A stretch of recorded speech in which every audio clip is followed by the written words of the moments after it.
Kasabay ng paghampas ng malakas na hangin sa akin. Humahampas din ang isang malakas na alon sa bato na aking pinagtutungtungan.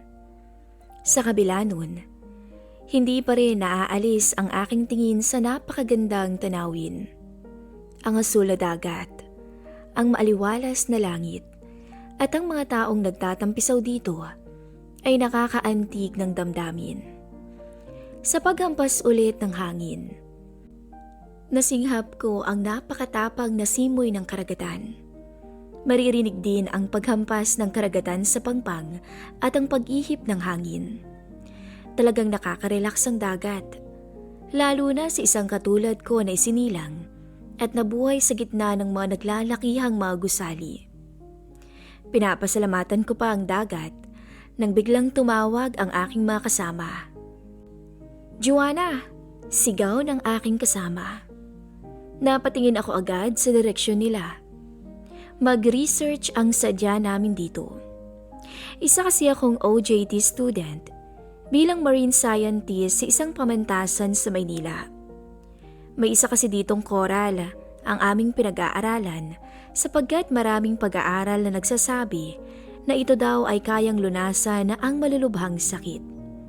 Kaya kasama ng aming prof na si Helda ay pumunta kami dito upang mag-research. Bumaba ako sa bato na aking pinagtutungtungan na halos ilang metro ang taas at naglakad papunta sa aking mga kasama. Nang nakalapit na ako sa kanila, nagsalita si Rachel, ang aking pala kaibigang kasama. "Bakit ka naman dyan nag-e-emote? Ikaw ah." Wika nito habang natatawa. Pagtingin namin bigla kang nawala. Wika ng isang gwapo at matipuno kong kasama na nagngangalang Kevin. Natatawa naman ang tatlo pa nilang kasama. Nakapwa kasamaan ko sa pananaliksik. Sila si Maria, Ives at Irene na malalapit na magkakaibigan. "Bakit hindi pa kayo pumunta sa hotel? Tara na at maghahanda pa tayo sa research." Wika ng paparating na 50 anyos na propesor na si Prof. Helda na namamahala sa amin. Wala namang nagawa kaya sumunod na lahat sila. Sumunod naman ako at nakapunta na sa hotel na pagtutuluyan namin. Galante ang nagpondo ng research namin, kaya kanya-kanyang kwarto ang binigay sa amin. Nag-ayos agad ako ng mga gamit at saka naligo. Matapos mag-shower, binasa ko muna ang guidelines sa research na gagawin namin. Habang ako ay nagbabasa, biglang may kumatok sa aking pintuan. Binuksan ko ang pinto at bumungad sa akin si Kevin. "Baba na daw," sabi ni Prof. "Kakausapin natin yung mga taga-lokal dito." Wika ni Kevin. Sakto naman na nakaayos na ako at ang mga gagamitin sa research, kaya bumaba na kami. Malapit lang ang pupuntahan namin. Sa tabi lang ng hotel. May isang lokal na fishing village. Sa bagay, probinsya.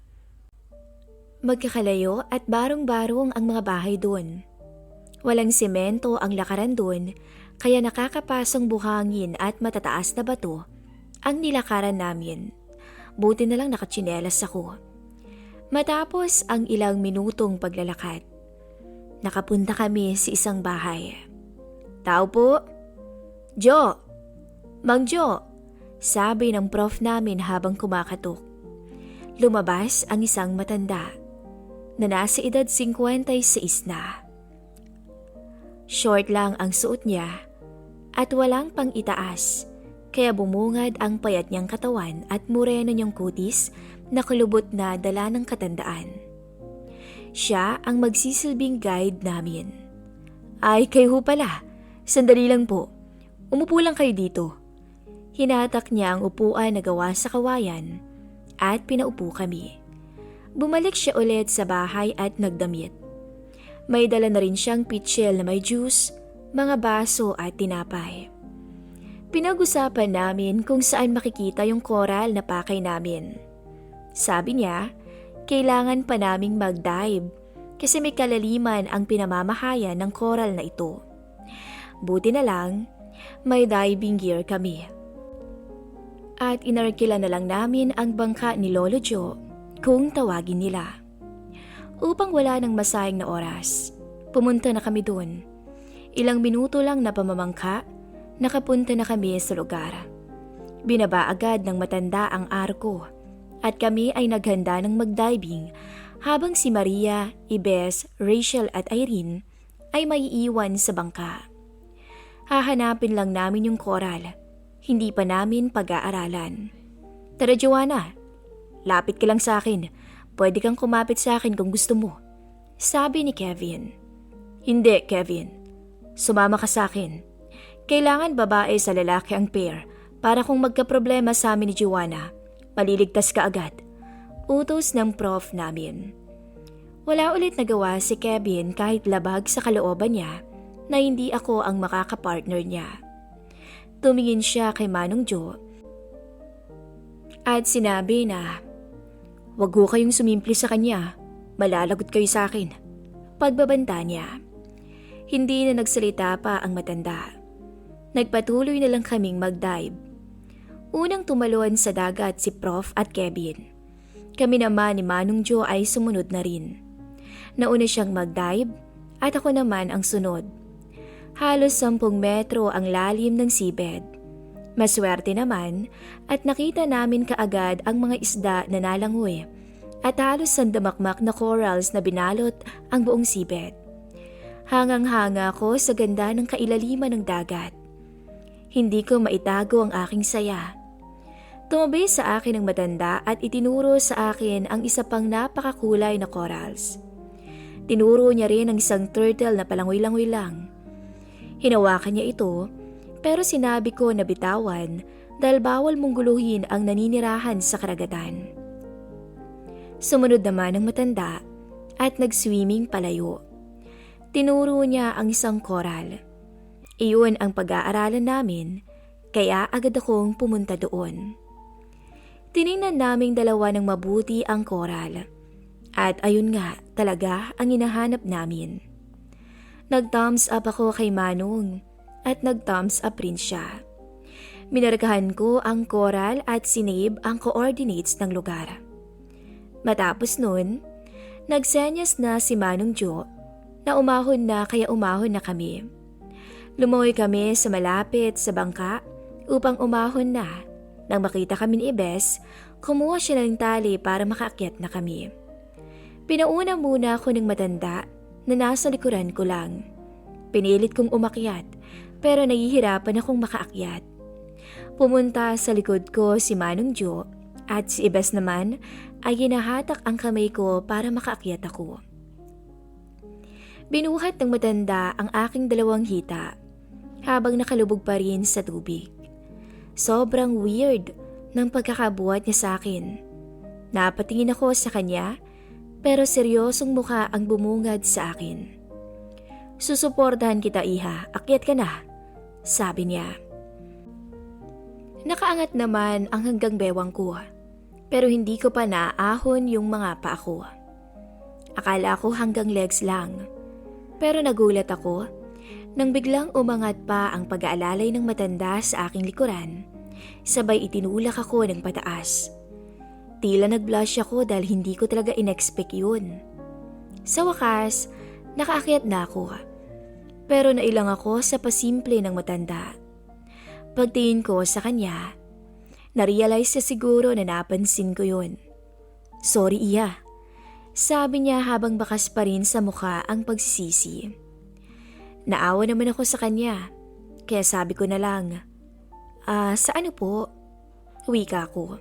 "Tara, akyat na po kayo." Inabot ko ang magaspang niyang kamay. Nakaakyat naman ng maayos ang matanda at naghintay na lang kami sa bangka. Ilang sandali pa, dumating na si Prof at si Kevin. Inalalayan sila ni Manong Joe sa pag-akyat. Mag-alas 4 na ang oras na yon, kaya pumalaot na kami. Sobrang nakakapagod ang ginawa namin ngayon, kaya diretso kami kaagad sa hotel. Kumain kami ng sama-sama sa baba. Nagkwentuhan pa sila, pero ako'y pagod na, kaya nagpaalam na ako na matutulog na. Umakyat ako sa kwarto ko. Naligo ako at nagpalit ng suot. Nakasando lang ako at maikling short. Dahil sa pagod, dumiretso na ako sa kama at natulog na. Pasikat na ang araw nang ako ay magising. Naghilamos muna ako at naisipang gumala muna. Iimbitahan ko sana sila pero tulog pa ang lahat. Ako na lang tuloy ang gumala mag-isa. Naglakad-lakad ako sa gilid ng dagat habang pinagmamasdan ko ang magandang pagsikat ng araw. Iba talaga kapag nakita mo ang araw na nasikat sa dagat kasi nagre-reflect ang sinag ng araw sa karagatan.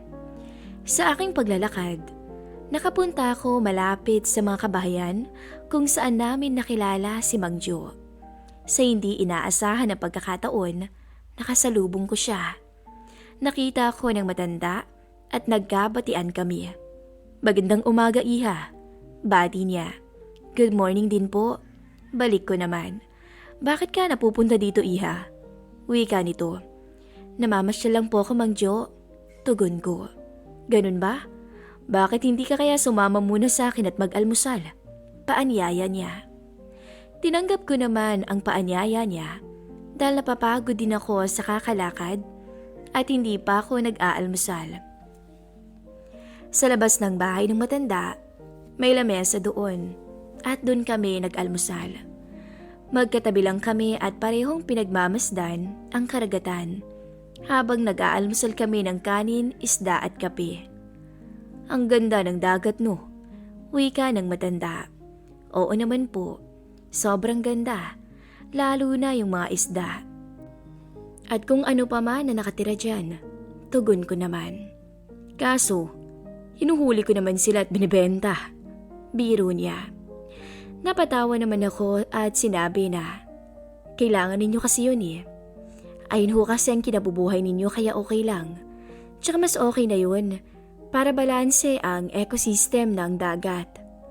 Kasi pag walang nahuli sa kanila, dadami sila at magiging salot sa dagat. Maaaring mamatay ang ecosystem natin kaya okay lang yun. Alam mo, hindi ka lang maganda, matalino ka rin. Wika ng matanda. Nag-blush ako sa sinabi niya dahil sa pagkahiya. Hindi naman po, tugon ko. Teka lang, Iha ha, may kukunin pa ako. May prutas din ako dito. Paalam ni Mang Jo. Nagdala si Manong Jo ng mga prutas. Pakwan, mangga, saging at orange.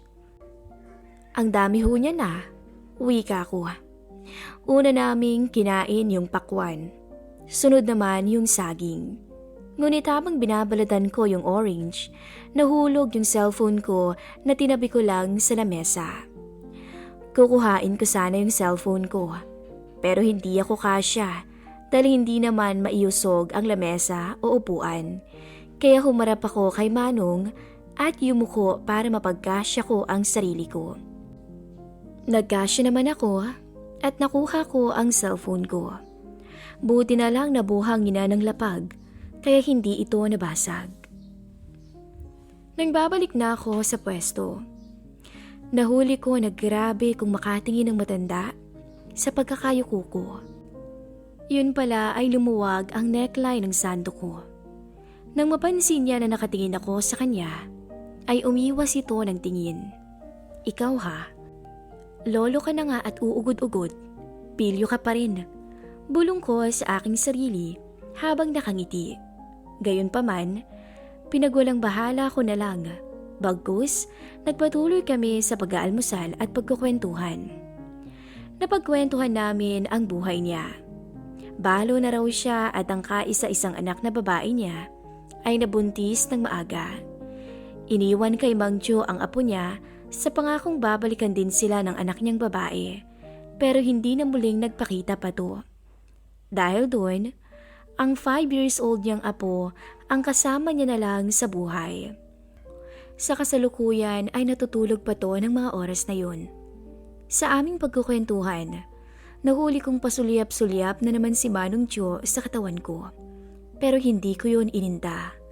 Bagkus, mas lalo pa nga akong yumuko na para bang gusto ko siyang paglaruan. Isang oras ang nakalipas. Nagising na ang apo ng matanda na papasok sa eskwelahan.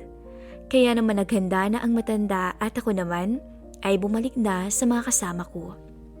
Saktong-saktong nandun na ang lahat at nag-aalmusal na. Tinanong nila ako kung saan ako pumunta. Sinabi ko naman na naglakad-lakad lang. Nag-almusal kami at naghanda na rin para sa research. 10 a.m. Sinimulan na namin na mangolekta ng corals. Dahil collection ang gagawin namin, umupa kami ng mas malaking bangka na tulad ng ginagamit ng Coast Guard. Si Manong Jo ulit ang nagmaneho. Hindi ako kasama sa paglusong dahil nagpumulit na sumama yung naiwan kahapon. Hindi na rin sumama si Prof. Pero binabantayan niya yung pagkuha ng corals sa bangka. Si Mang Jo rin ay hindi kasama na nasa loob lang ng cabin. Nagpaalam ako na pupunta ako sa cabin para ihanda na yung gagamitin sa research. Sa cabin, nakita ko na nakatayo ang matanda sa harap ng kontrol ng bangka. Nakatingin siya sa labas at pinapanood ang activity namin. Manong Jo? Tawag ko. O iha, tugon niya. Kumusta na po kayo? Okay lang, bakit naparito ka? Nag-aayos lang po ako ng mga gamit namin. Wika ko. Magpapatulong lang po sana ako sa inyo dito eh. Hindi ko kasi kabisado yung lugar. Sige, tara't upo tayo dito. Umupo kami sa isang bench at itinuro ko ang mapa. Dahil malakas ang hangin, nilagay ko sa aking hita ang mapa at binatak ang mapa. Ngunit hinahangin pa rin kaya talagang hindi makita yung itaas na parte.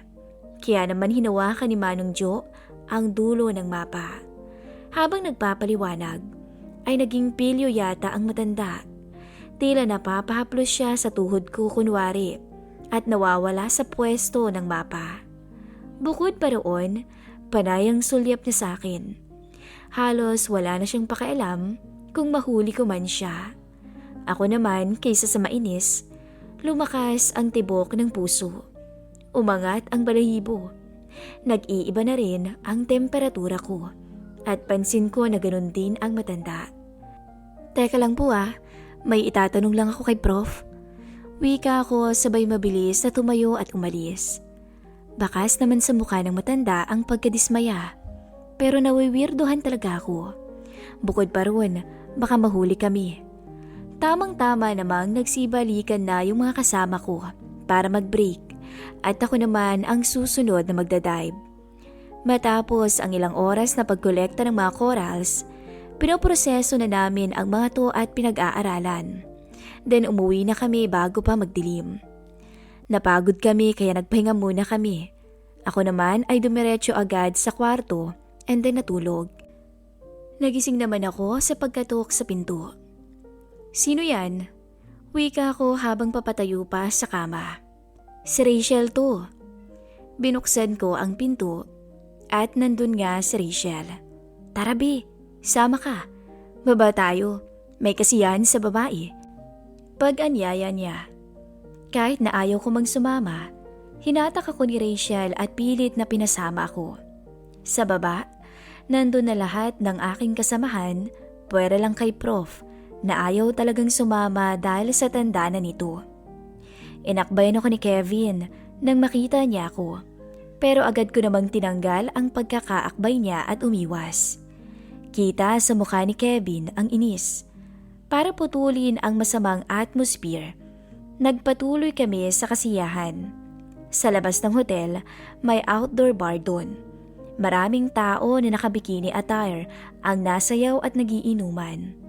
Samot-saring mga kumikislap na ilaw ang sumisilaw sa akin. Samahan mo pa ang napakalakas na tugtog. Agad na nakisali sa saya ang mga kasama ko, pero si Kevin mukhang nalapit sa akin, kaya agad akong umalis at humalo sa may crowd. Pumunta pa ako sa gitna para mailigaw lang si Kevin. Nagpapatintero kami sa mga nagsasayawan na tao.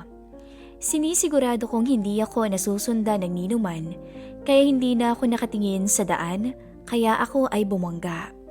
Ako lang ang napatumba habang nakatayo pa rin ang nabangga ko. Sorry po, wika ko habang natayo sa pagkakatumba. Pagtingin ko, si Mang Jo pala to. Iha, okay ka lang?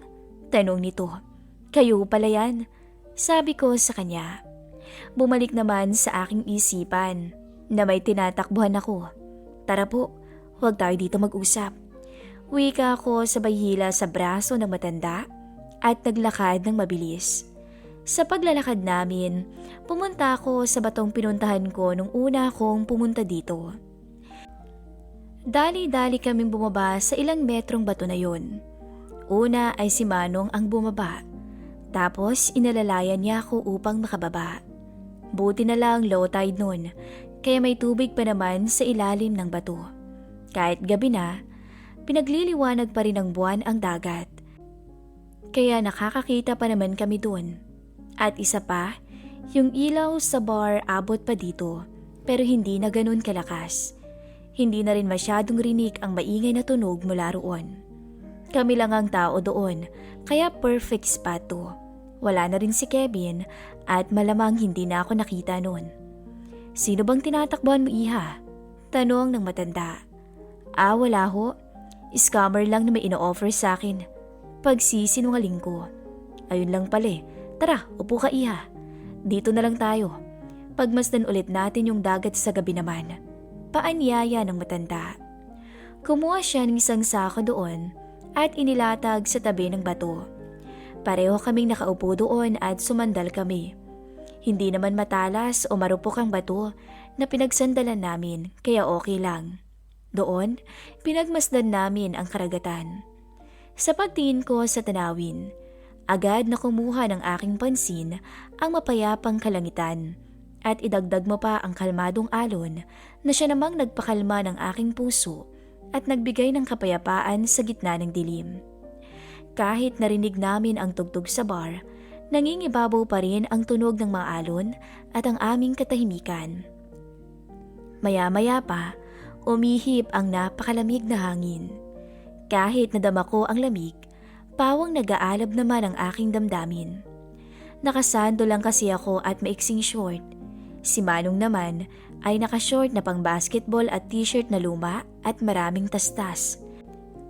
Kaya nung nadikit kami sa isa't isa, naramdaman ko ang kanyang balat. Napansin namin yung dalawa, ngunit mas lalo pa kaming naglapit. Unti-unti namin napapansin ang weirdong feeling para sa isa't isa. Sa kabila nun, pareho pa rin kaming nakatingin sa karagatan. Ngunit ang presensya na ng isa't isa ang aming tinatansya. Naramdaman ko na komportable ako sa taong to, kaya unti-unti akong sumandal sa balikat niya. Sa kabila ng edad, pansin ko pa rin ang maskulado nitong braso at nasisimoy ko rin ay ang amoy araw niyang kabuuan, pero hindi ko yun alintana. Ang ganda ng tanawin no, wika ako sa kanya habang nakasandal. Hindi naman nagsalita si Mang Jo, kundi makuhulugan na tingin ang naging tugon niya sa akin.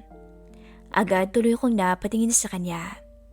Parehong seryoso ang aming mga muka, hanggang unti-unting naglapat ang aming mga muka, palapit ng palapit, hanggang sa nagdikit ang aming mga labi. Napaatras kami ng ilang segundo upang pagmasdan ng isa't isa, pero muling binigyang laya namin ang halik ng bawat isa. Masasabi kong mahusay si Manong. Iba siguro talaga kapag matanda na. Yumakap ang matanda sa bewang ko at namalayan ko na lang ang pagbaba ng kanyang halik sa aking leeg. Kaya napasandal pa ako sa may bato. Sa puntong yun, hinayaan kong kalasin ng matanda ang mga suot ko sa gitna ng dilim, at sa ingay ng dalampasigan ay pinagkaloob ko sa matandang si Mang Jo ang aking sarili at dangal. Halos mapadpad ako sa kawalan at mapatingala na lamang. Hindi ko akalain na may ibabat-bat pa pala ang matanda sa kabila ng edad nito.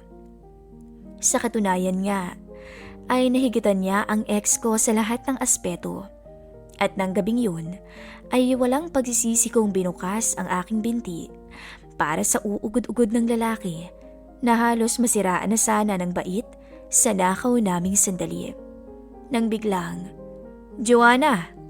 Tawag ni Kevin. Hinahanap pa rin pala ako ni Kevin. Istorbo naman. Tumayo ako at muling sinuot ang short ko. Mahirap na, baka mahuli pa kami. Si Mang Jorin ay nawindang at nainis si istorbo. "Tara, sa ibang lugar tayo, Iha," sabi ni Mang Jo habang nakangiti sa akin. Nginitaan ko naman siya at tumango. Nang makalayo na, nagtawanan kami habang tumatakbo. Nakapunta kami sa kabahayan kung saan nakatira si Manong.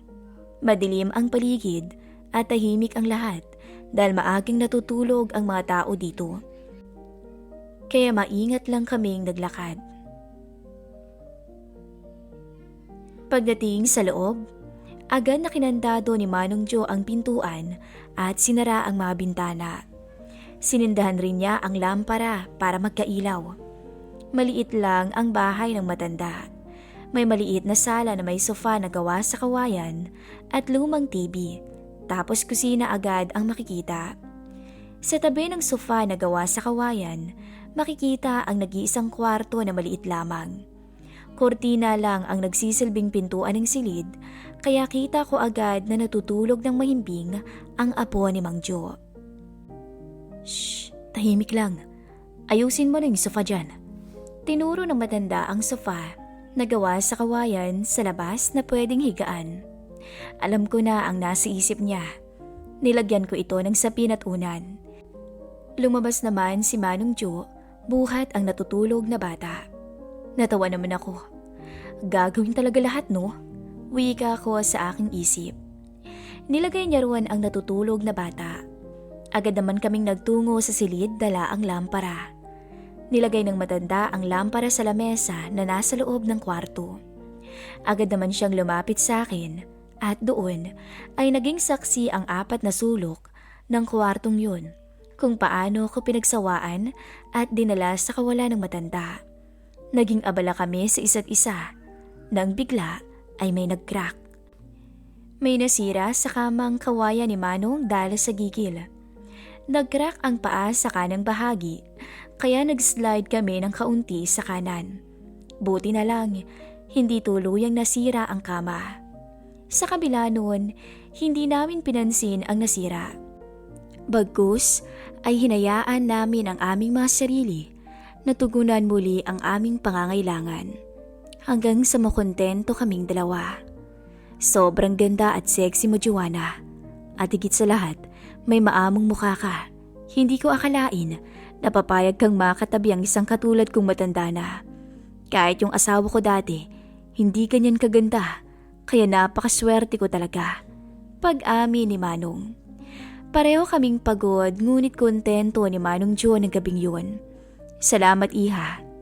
2 dekada na akong nag-aantay ng katulad mo. Wika niya habang yakap-yakap ako. Wala ho yun, Manong. Wika ko sabay kiss sa lips niya at sa noo niya. Ilang sandali pa ay tuluyan siyang nakatulog. Ako naman ay nag-cellphone muna. Iniisip ko kung paano nga ba nangyari ang lahat ng ito. Nasikat na ang araw nang ako ay magising.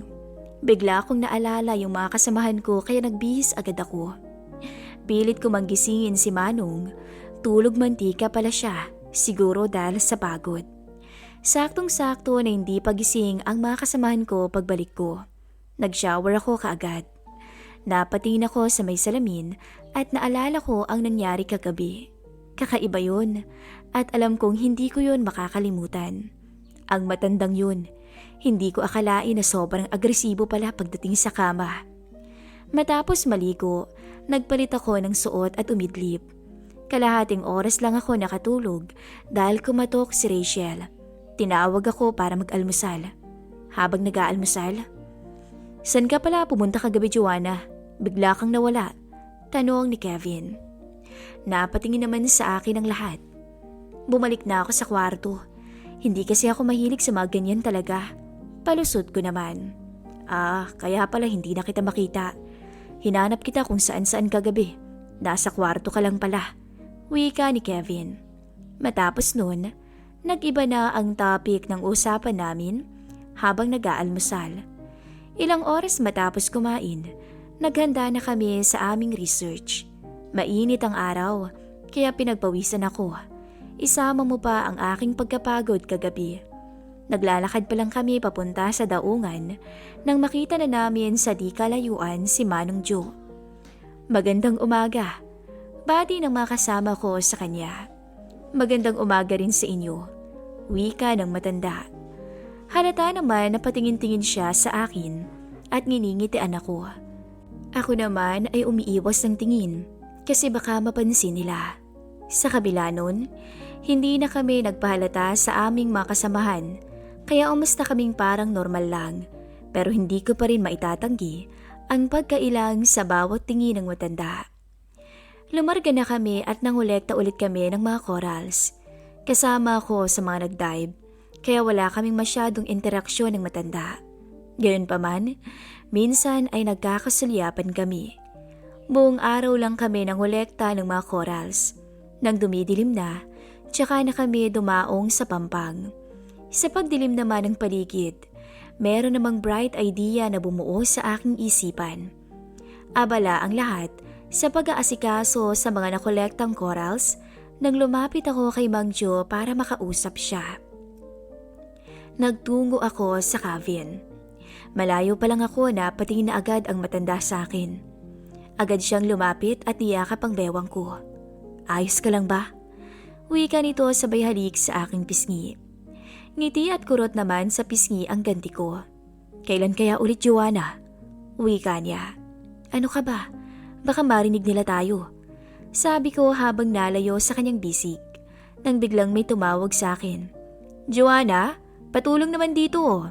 Tawag sa akin ni Prof. Inabot ko ang isang papel kay Mang Jo at sinabing, mamaya na lang ha. 9 p.m. Hintayin kita. Sabay ngiti. Sa papel na yon nandun nakasulat ang room number ko. Umalis na ako ng cabin at agad naman akong sumunod kay Prof. Matapos naming magligpit, bumalik na kami sa hotel. Dumiretso naman agad ako sa aking room. Naglinis ako ng kwarto at inayos ang higaan. Nag-spray din ako ng pampabango. Then palihim akong pumunta sa convenience store.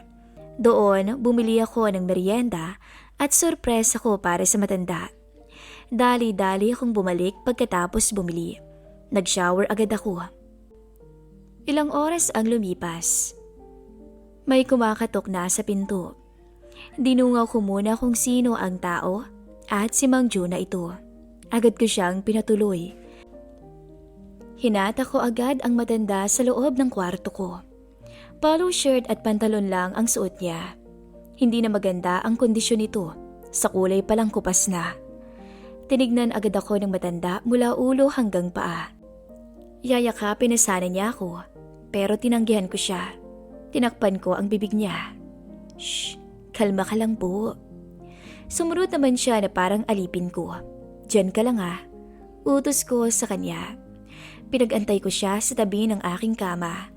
Inabot ko sa kanya ang isang basong tubig at isang tableta na kakailanganin niya para sa makabuluhang gabi. Inumin niyo ho, sabi ko sa kanya. Iha, bigay mo na lang kaya sa akin yung isang banig para wala nang tulugan. Biro niya. Sira? Ma-overdose ho kayo dyan. Wika ko at sabay kaming nagtawanan. Nang gabing yun, ay muli kong hinayaan ng matanda na magsilbing asawa niya. Nahandang ibigay lahat at ganun din siya sa akin. Yun ang huling gabing magkasama kami ng matanda at alam kong hindi namin yun makakalimutan. Alam mo, mamimiss kita Manong. Sabi ko sa kanya habang magkayakap kaming dalawa. Napansin ko naman ang lungkot sa kanyang mga mata. Lumulubog na ang araw. Nang kami ay pauwi na sa lungsod sakay ng bus. Habang pinagmamasdan ko ang paglubog ng araw sa bintana, naaalala ko si Manong Jo. At habang inaalala ko siya, alam kong mamimiss ko siya at hinding-hindi ko siya malilimutan. Hanggang dito na lamang po at paalam.